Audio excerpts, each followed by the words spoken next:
Isang masaya at mapagpalang umaga po sa atin lahat. Kaya po kami nandito ngayon para po mag-ulat sa amin po mga nagawa ng mga nakaraang taon.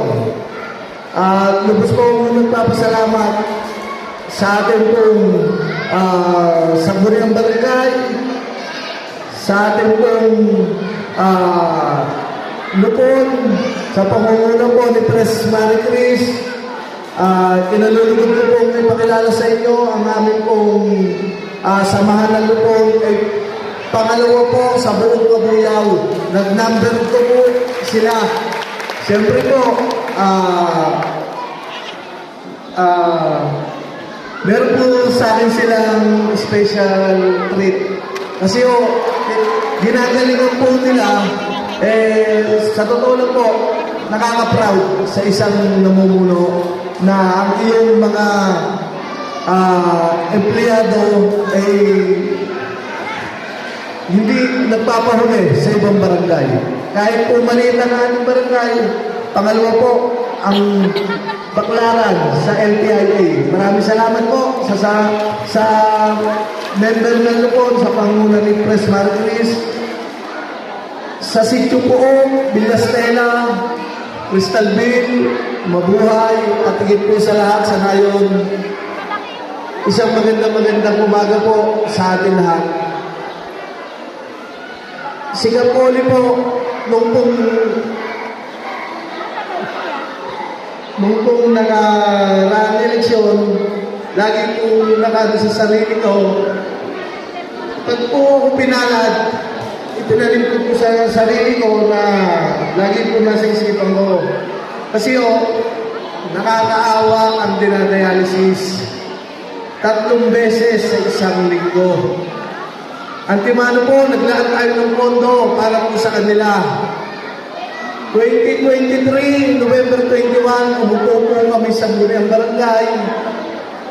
January 2024, nagsimula na po ang kanilang allowance na 1K po monthly sa lahat po ng dinadialysis sa ating pong barangay.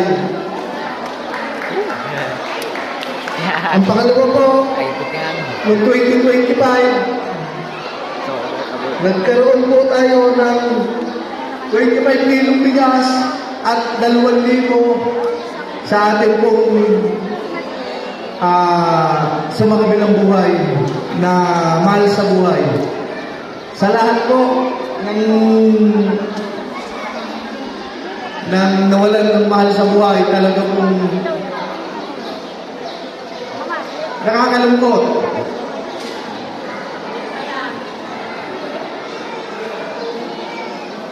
School, nagkaroon din po tayo ng feeding program ng 2025 hanggang sa kasalukuyan. Isang beses, isang buwan, nagkakaroon po tayo ng feeding program sa ating pong Barangay Baclaran Elementary School. At doon po sa may case ng dengue na nagsasabi po sa health center kaya po sa barangay, agad-agad po natin pinaisprayan ang 50 meters simula po doon sa case ng dengue. At doon po sa lumalapit na hindi naman po maaksyonan ng homeowners ng mabuhay, sa barangay po lumalapit doon po mga baradong drainage. Sabi ko naman po, gumawa po ng request para po maayos yung drainage. Sinasagot po ng Sangguniang Barangay ang lahat po ng materyales. Sila lang po ang magagawa. Meron na pong 7 o 8 street ang amin pong natulungan. Diyan po sa mabuhay. At kung meron naman pong iba na meron barado drainage, magsabi na po sa barangay. Agad po namin nangaaksyonan. Nung last year po, namigay din po tayo ng water dispenser sa Baclaran Elementary School. Sa request po yan ni Ma'am Lenden Andal, agad naman po natin natugunan. Yung pong iba na nag-request din po sa barangay ng solar, bagamat yung iba yung minsan matagal, pero na-action na naman na ibibigay din. Hintay-hintay lang po. Napakalagang tulong po, pumunta lang po sa barangay, agad po natin re-reviewin. Nakikilala naman po kung sino po ang kumuha, kung sino po ang mali sa aksidente. Sana naman po, huwag nang mangyari ulit. At yun naman pong nabili natin na wala naman kumontra sa sangguniang barangay. Lagi po sila nakasuporta sa ating po magandang project. Bumili po tayo ng 2 tricycle patrol. Isa pong commuter na nandiyan po ngayon at isa pong cargo ng ano po na utility, paglalagay po ng tent, upuan at lamesa. At yung po mga nag-request ng poso, alam ko po na nabigyan kayo, pero matagal, kahit pa paano naman natutugunan ng barangay. Yung po nangyayroon ng nebulizer, meron po tayong nebulizer sa barangay, bibili na rin po ang Benkulin, pumunta lang po sa barangay, magdala lang po ng Xerox ng ID. At doon po sa ating health center, quarterly, binibili po natin ang gamot. Yung pong anti-tetano, kung ano po, napako, na ano nangyero, ay magpunta lang po sa ating health center, agad naman po kayo matuturuan. Ang ating pong health center na doktor, 2 po sila. Duty po ng si Doktora, 2 po isang lalaki, isang babae. Yung po si Doktora, tuwing Martes po, at yung po si Doktor, tuwing Huwebes po, ang ating duty ng doktor sa health center. Yung po higit sa lahat, ito naman po yung talaga namin binadgetan ngayong 2026. May libre na po tayong dentist sa ating pong barangay. Kung sino po ang gustong magpabuno, agad lamang po pumunta ng second Tuesday of the month o last Tuesday of the month. Libre po yan sa ating barangay. First come, first serve. Ayoko po ng may reserve. Ayoko po niyan. Kung sino po dumating, pero pinipili ang ginagawa po allowed na pumila hanggang 20 lang po. Doon po sa 20, siyempre, meron po IBBP. Ang ginagawa lang po sa inyo, tayo mo lang po kahilingan. Doon tayo sa masaya, doon tayo sa maunlad. God first, kung bagong mabuyaw, God first, manglarag. Ingat po tayo lahat. Tingnan mo, binulungan ako ng mga kunsihal.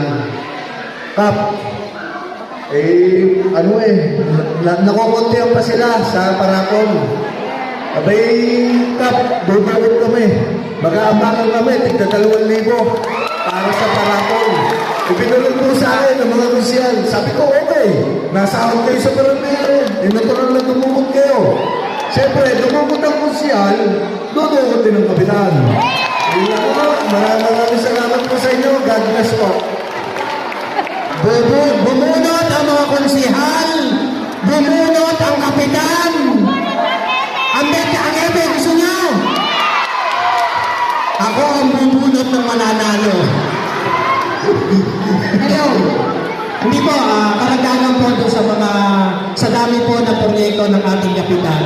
Unang panunungkulan pa lang po, napansin niyo kung gaano karami ang basura sa tapat ng 7-Eleven. Di ba bundok na basura, ubod ng baho, pag-upo po ni Kapitan, nung ako'y na-appoint niyang Hepe, yun ang pinagawa sa akin. Hepe, linisin ang 7-Eleven, tanggalin ang basura. At agad naman tinulungan ako ng aking mga barangay tanod at tumawag si Kapitan sa isang malaking truck para maialis ang tambak na basura. At hanggang ngayon, nakikita natin malinis ang tapat ng 7-Eleven.